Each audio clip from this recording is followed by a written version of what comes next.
Hello, everyone, and welcome back to the Real Positive Girl podcast. My name is Sabrina. Happy Thursday to you all, my friends. As cliche as it sounds, I cannot believe that we are already to Thursday in this week. I feel like this week is kind of flying by, not at a super fast pace, like a holiday pace, but just quickly. So I don't know if you feel the same. I kind of like it. I'm looking forward to the weekend, but it's just because I find a lot more time to get like things around my house done on the weekend. Anyway, happy Thursday to you all. Just a reminder that this week we are talking about Own Who You Are, and today, Thursday, we're going to talk about Own Your Decisions. But before we jump into the episode, again, happy Thursday. I want to remind you that you are welcome to do the 5-minute reset anytime you wish, multiple times a day or in a week, month, year, doesn't matter. And it's really helpful when you just need to draw a line in the sand and restart your day right then and there. So a 5-minute reset is you take at least 5 minutes to be by yourself so you can reset, reboot, restart right then and there. It also allows you to take a break from any issues or burdens that are currently weighing you down. You could also spend some time coming up with some resolutions for some issues and problems that you may have currently been dealing with. I always encourage everyone to come up with a list of at least 4 things that they are grateful for, big, small, or medium sized. You can be grateful for literally anything. You can be grateful that, it's raining outside. I don't know why I keep coming up with that one. I think a lot of people like rain. I enjoy rain when it's a rainstorm, especially at night because it's calming and soothing. Maybe you're grateful that you finally had some time to get caught up on work or school or, just some hobbies of yours that you haven't had time for because the holidays kind of got away from you and, flipped your schedule upside down. I totally understand that. Or maybe you're grateful that you had some time to kind of like exchange some gifts or, get some refunds, just like swap things out or spend money on the gift cards that you got for Christmas. That's fun. You can't deny that. It's super fun. I know it's materialistic, but it's fun. Or maybe you are grateful that, you are able to finally start connecting with people. Maybe where you live, they are opening more things under like looser COVID restrictions or this, that, and the other. That is something that I'm looking forward to happening. Our governor did announce that hopefully within the next, 2-4 weeks, it's possible that we could start eating in restaurants again. That would be super cool. I will be grateful for that. But yeah, you can literally be grateful for anything. The list is endless, which is fantastic. And then before you end your 5-minute reset, make sure that you're feeling at least neutral, if not positive, about the rest of your day, because hopefully by coming up with your gratitude list and just shifting your focus more on the positive, it'll help you kind of see that things should be feeling at least neutral, if not positive. And by spending more time thinking about those blessings, it'll help you get through the hard times that you are going through. What's the saying? It's where attention goes, focus flows, or I don't know. I might have gotten that wrong, but you know what I mean. Like whatever you give your attention to will be the thing that gets the most attention, that's focused most on, that will be the thing that seems the most important, which I think we should all be practicing more gratitude and hyper focusing on the positives and the blessings, no matter how big or small. So, but yeah, I do hope that on this Thursday you are having a fantastic day. Like I said at the top of the show, today we are talking about owning your desires, but this week we are talking about owning who you are. So let's go ahead and just jump right in.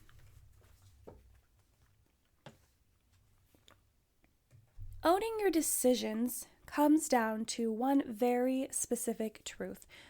You don't need someone else's approval for what you choose to do. That is like the most profound fact that I'm going to be able to share with you today. But yesterday, I spoke about owning your desires, which includes making decisions to follow through with your dreams and wants.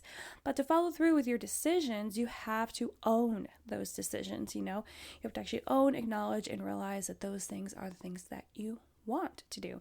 Owning your decisions will increase your confidence in who you are, what you want, and how you want your life to go.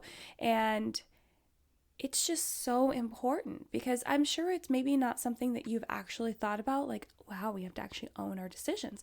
But there are so many decisions we have to make day in and day out. And there are definitely tons of really big decisions, medium sized and small, that we have to make on a regular basis. And it's important for us to realize that to really follow through, you have to own those decisions and take those fully in as something that you want to do. But let me mention that if you have trouble owning your decisions because you have made poor decisions in the past, you have to take the time to understand that those experiences are in the past. I know that sounds very elementary and basic, but it's a truth, and I feel like it's a truth that we all will easily and do easily forget, because we get so wrapped up in what had happened and the total experience. And we all make mistakes and hopefully accept the learning lessons that come along with those. And when we do, we can move on from those things, not continue to linger in it. This is something I've talked about a lot before, is that we spend a lot of time lingering in our past experiences, more particularly the negative ones, because we cannot just get past the fact that that happened. We don't need to dwell on it. We need to take those learning lessons. As I always tell you, experience growth. It's amazing, fantastic, but you have to take it and then move away. You're not really growing or learning anything if you continue to revel in those negative experiences and kind of having 20/20 vision of like, this is what I could have, should have done, that's not going to help you. That's not going to change what happened. It's just not. So it's important to experience the growth and the learning and then move along. But if your decision or regret is all consuming, like you can't, you're like, Sabrina, I can't do it. I can't pull away. I can't just take my growth and go. Take the time to practice gratitude, and it should help you to change your perspective of negativity. I feel like one of the best things to snap you out of things that you just get caught in is practicing gratitude, really taking the time to make the list that we talked about at the top of the show when I talk about doing the 5-minute reset, or even just every day spending some time in your quiet time, your journaling time, meditation time, walking time, whatever it is, tea time, and just thinking about the things that you are grateful for. I like to live my entire life in gratitude because it helps me to refocus on what is actually important in my life.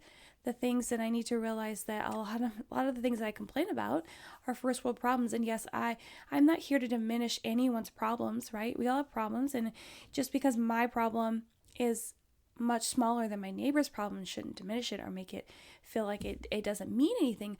But it's important to realize that yes, we can have these problems, but we also need to take a step back and see it from a different perspective and realize how blessed and lucky we are to be where we are in comparison to how someone else is dealing and going through their life. So, there has to be a balance there. That's what I believe. But I do feel like if you are lingering so much in past mistakes, just take some time to be grateful for how you've emerged from those things, what you have done, the things that you have excelled at and achieved at, what you have in your life day in, day out, those amazing blessings, and just review those in your mind. And that should help you to kind of release yourself from dwelling and reveling in those negative experiences.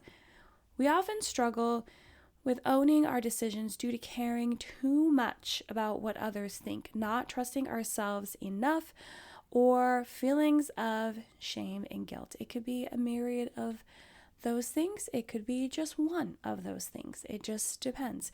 But when we allow others' opinions and comments to dictate what we do or don't do, we are putting our happiness in their hands. And I see that as a physical action. You're handing it over. You're here you go. Here's how everything that you need to know to dictate how I'm going to feel about myself, about my life, about everything that I'm doing. And even though the truth that I've spoken about before, and that I will continue to speak about, even though the truth is you are the only one in charge of your happiness, by staking it all on what someone else thinks, you are virtually giving them all the power by really hanging on everything that they think, that they tell you, that they, come down on you for, that they praise you for. You're literally just handing it all over to them. And a lot of people that actually know that you're doing that will take advantage of that situation. Some people won't, but some people might.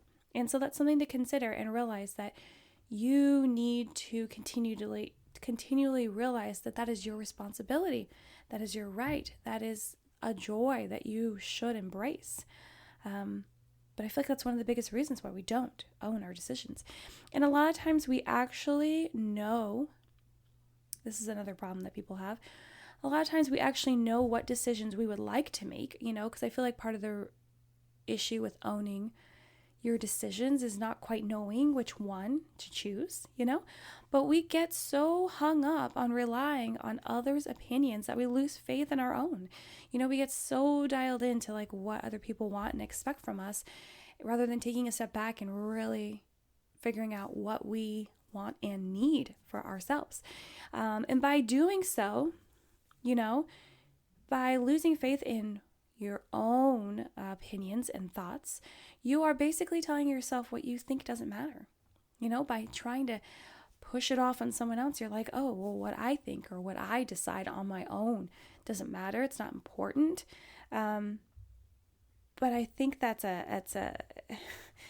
you don't want to live your life like that. You don't want to live your life feeling like you always have to ask someone or find out what someone else thinks. You need to ask yourself, what makes you feel good?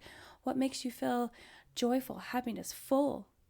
What makes you excited? What really makes you feel so confident, right? And maybe you don't experience confidence often. That's fine. I get it.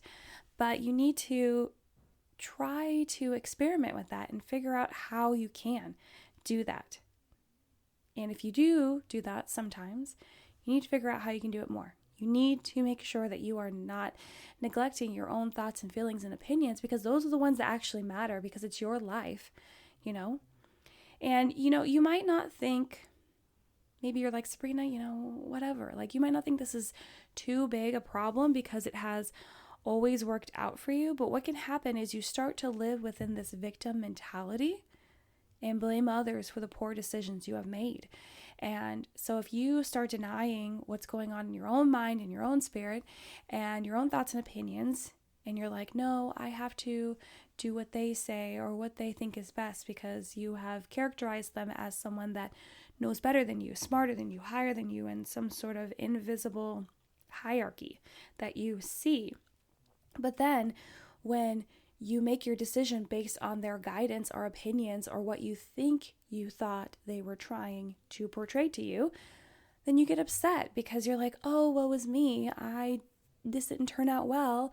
And it was their fault. And it's like, you don't want to take responsibility. I feel like the whole lesson there is that you don't want to take responsibility for making decisions because you might make a mistake. It might not turn out as well as you anticipated. That's fine though. That's just real life. It's just real life to understand that you can make a wrong decision, and you can make several wrong decisions in a row before you actually come to one that turns out the way that you expected, or even better than you expected. But that's just what you have to accept. And being a grown-up and being an adult and being someone that is autonomous and in charge of themselves and being responsible and being who you should be, right? You have to make those mistakes for you to grow and learn. It's just how the world works. And yes, you may make more mistakes than someone else, but you can't continually tiptoe around and rely on other people and hope and pray that nothing bad happens, because for sure, without a shadow of a doubt, something bad's going to happen in your life. You can't be all roses all the time. Absolutely not. And I don't think that you should live in fear of that. I don't think you should try to pass off your emotional, mental responsibilities to someone because of that. It's not going to help. It's not going to work, So I need you to understand that you have to do it on your own, and you have to own it. And so once you actually decide to own those decisions and be like, okay, I can do this, I can figure this out, then you're on your way, right? Even if you struggle at first, that's fine. I don't think there's anything wrong with getting advice on how to make your decisions or be more confident in those, but don't try to pass off the actual decision making to someone else. The biggest suggestion I would give you is to figure out why you are having trouble owning your decisions and come up with what to do to get through that struggle. So a lot of times there are so many reasons why we are having a hard time owning our decisions. And I mentioned some from the jump, but you need to understand that it could be fear or shame, confusion. They could be so many things, other people's opinions, like I mentioned. There are so many reasons, but you need to spend the time reflecting, self-awareness, things I talk about all the time, to figure it out so that you can get past it. So this isn't something that's continually hanging over your head for a long time. I think it's interesting the fact that some people will know that they are struggling with something, but yet they won't seek help, or they won't try to figure out a way to get through it or move past it. They just won't. But then they're like, oh, I cannot wait for me to figure this out and move on. But then if you're not actually implementing any actions to move on from it, then what are you doing? You're all words, no action. What's happening there? So just a side note reminder for you, you got to actually do something, okay? You got to actually do something. And I encourage you to do it, even if it's sloppy, even if it's messy, it's fine. That's just how life is. I think you can find the beauty in the mess. I totally believe that cliche line. I really, really do. So figure out why you are letting fear, other people's opinions, or distrust in yourself get in your way. Take the time to really think it through. And I would encourage you, as we wrap up here, to start implementing boundaries with what you share with others, or how you let their opinions affect you. Maybe you share too much with people and you allow them to give their opinion. And so maybe if you share less, they will give less opinions, or maybe you will seek out less opinions and it'll get better. Be willing to follow through with decisions, even if everything isn't perfect. It's not always going to be perfect. It's going to be tough, messy, confusing, but just follow through and see where it takes you. That's the fun in life, going on a journey, going on an adventure. That's something that I've been seeking in the last 3 or 4 months. And it's something that I'm seeking through this whole year of 2021, is to go on an adventure, try new things, reach out, make mistakes, be vulnerable, and just live life, I know not everyone has the freedom to do that yet. I know that you can, and we all can. You just have to make the choice and grow through that experience. And lastly, and make sure, well, not quite lastly, but and make sure that the reason you aren't owning your own decisions isn't because you feel obligated to handle someone else's. Make sure that you aren't feeling obligated to handle someone else's. I feel like that a lot of people, including myself, for sure, I'm actually growing out of it. I can feel it. I was talking to our counselor today, and it's just, I can feel myself growing out of it. Taking the responsibility for other people's feelings and actions and emotions, that's not your responsibility. It's something that a lot of us do. People pleasers, perfectionists. That's how we were raised. It's a hard habit to break, I'll tell you that. But it's it's something that we all a lot of us struggle with, rather, not all. But it's something that you need to make sure that you're getting out of the habit of doing, because, it may not have been as bad in your childhood, but it's not great in relationships, like intimate relationships or even friendly relationships. Most relationships, I'll say. It's just not something that you should be doing. No, your personal and emotional responsibility only extends so far as you, not having to carry someone else's. It's not yours to carry. It's theirs to carry. And if they tell you it's yours to carry, then they're wrong and they're manipulating you and using you, and you really should evaluate that relationship right away. I encourage you to do that. But I just want you to know that owning your decisions can be really scary. Making big decisions is scary. Following through with decisions is scary, especially if those decisions are greatly different from everyone else's, because it's really hard to be that one person that's doing something different from everyone else. I know that pain so much, like the pain of not wanting to be the standout person, but it feels like it's in a negative light. But I encourage you to try it. I encourage you to do it. I encourage you to do it because I feel like it's not as bad now, because everyone's doing all of these great, different, changing things. And there's a little bit more room to be accepted and grow. And not that you need people to accept you. You really don't. You really don't. But I understand that it makes it a little bit easier when just a couple people do. And a couple of people are already out there thriving and living their best lives by doing the thing that you want to do. So maybe just focus on that as inspiration and continue to push through, own those decisions, follow through, and live your best life. But that's all I have to share with you guys today. Thank you so much for listening to the Real Positive Girl podcast. Again, my name is Sabrina, and happy Thursday to you all. Thank you so much for listening, downloading, sharing. I really, truly, immensely appreciate you guys.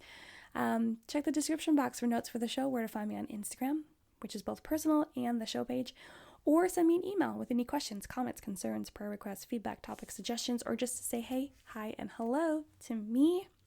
You guys are fantastic. I hope you have a great Thursday. I hope you have a wonderful day. Join me tomorrow as we talk about owning your opinions to close out the week. But until then, have a good one, and I'll see you next time. Bye, guys.